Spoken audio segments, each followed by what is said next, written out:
आपल्या शेतात आता मोसंबी तोडायची चालू आहे. चला तुम्हाला दाखवते.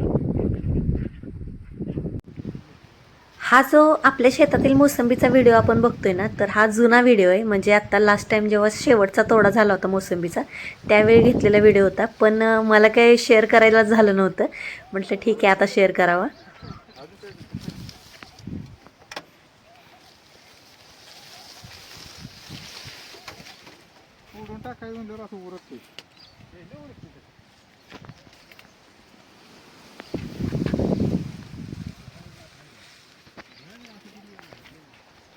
एक एक तोडून असं फिरत मध्ये ठेवतो हातात लय बसत बी नाही ते.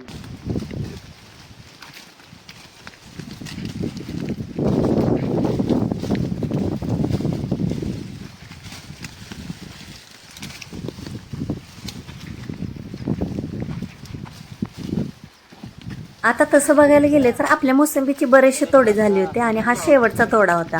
तर आता ह्या शेवटच्या तोड्यामध्ये झाडाची सगळी मोसंबी काढायची होती आणि त्याच्यानंतर झाडाची छाटणी करायची होती. आणि त्याच्यामुळे भैया सगळी इथं मोसंबी तोडून आपल्या शेतातच खाली टाकतात आणि नंतर ते एकदम कॅरेटमध्ये सगळे भरतात. एक एक कॅरेट भरण्यात त्यात टाईम खूप जातो. त्यामुळे पटपट मोसंबी काढायची आणि मग कॅरेटमध्ये भरायचे एकदम.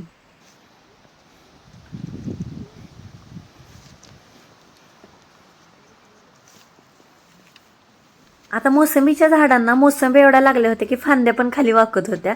झाडं तशी मोठी आहेत आपली तरी पण फांद्या वाकत होत्या, एवढा जास्त माल होता.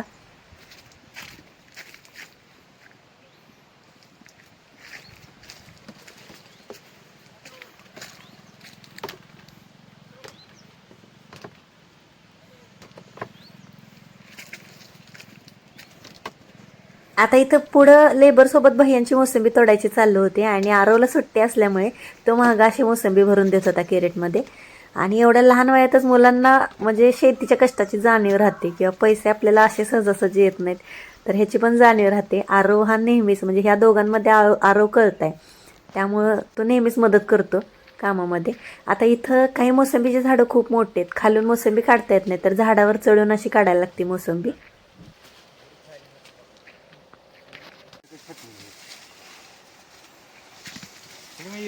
आता इथं मोसंबीची झाडं होती ना ती जवळजवळ झालेत. म्हणजे झाडं छोटी होती तेव्हा समजत नव्हतं की अंतर कमी पडेल. आता झाडं मोठी झालेत त्यामुळे निवांत अशी मोसंबी तोडता पण येत नाही किंवा आतमध्ये फिरता पण येत नाही, गर्दी गर्दी वाटते. नवीन लागण करताना ना तर अंतर खूप महत्त्वाचं आहे, मेंटेन करणं बरोबर योग्य ते. आणि फवारायला पण अडचण येत नाही आत परत किंवा माल काढताना पण अडचण येत नाही अजिबात.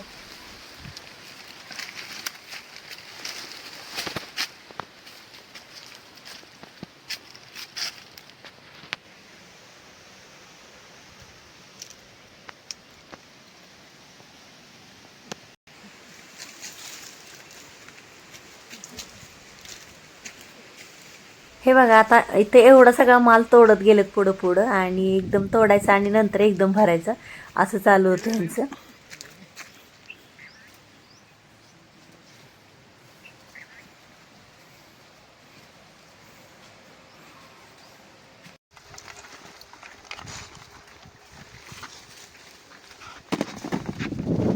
आता एका प्लॉटमध्ये तोडून झालं होतं, आता पुढच्या प्लॉटमध्ये तोडायचं चालू होतं. आता या प्लॉटमध्ये बघू शकताय की इथं अंतर व्यवस्थित ठेवलंय, म्हणजे भरपूर अंतर आहे त्यामुळं व्यवस्थित तोडता येते किंवा आतमध्ये झाडांमध्ये जाता येते. आता इथं पावसाचं पण वातावरण झालं होतं आणि आजच माल घालवायचा होता त्यामुळे गडबड पण होती, त्यामुळे फास्ट तोडायचं चालू होतं. आता चांगला माल आला त्याच्यासोबत असं पण काही राहतं शेतामध्ये मागं. आणि चांगल्या मालाबद्दल सोबतच ना एक 10% माल असा पण असतो काही खराब असतो काही.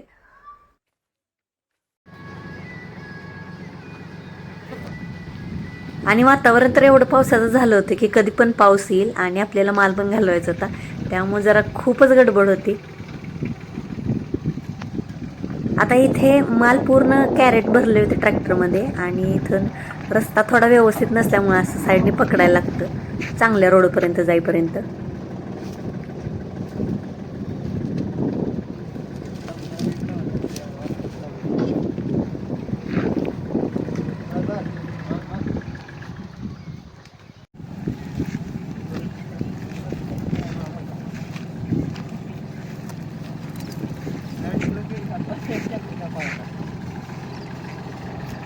आता हा माल घरी घेऊन जातो आपण गोडाऊनमध्ये, सगळा माल एकत्र केला जातो आणि त्याच्यानंतर साईज वाईज त्याचं डिवायडेशन केलं जातं, म्हणजे 4 नग त्याचे बनवले जातात आणि त्याचं डिवायडेशन झाल्यानंतर 20-20 किलोच्या गोण्या आहेत त्या गोण्यामध्ये भरतो आणि त्याच्यानंतर हा माल मार्केटला जातो.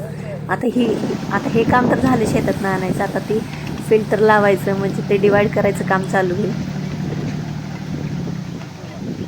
आता गोडाऊनमध्ये हा सगळा माल ओतलाय आणि आता ह्याचं सॉर्टिंग चालू होईल आणि त्याच्यानंतर गोण्या भरल्या जाईल, जसं मी मागं म्हटलं तुम्हाला तसं.